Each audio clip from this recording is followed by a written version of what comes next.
Ito ang isang habit na nakatipid sa amin ng libo-libong piso.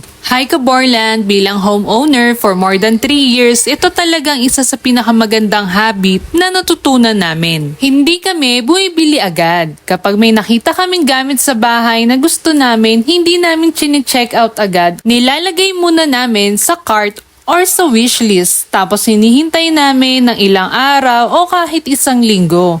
At alam mo kung ano ang madalas mangyari? Nare-realize namin na hindi pala namin talaga siya kailangan. Kapag gusto pa rin namin pagkatapos ng ilang araw at saka lang namin pinag-iisipan kung pasok ba talaga sa budget at kung priority ba siya.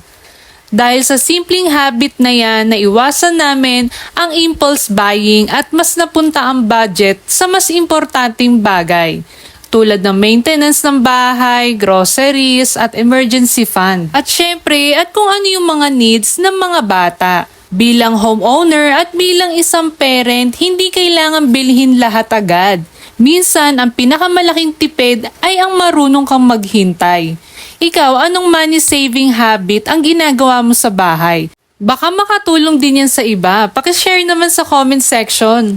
Kung gusto mo ng mga gantong topics, paklik ng link para sa part 3. Sa susunod ulit mga Kaborland. Bye-bye!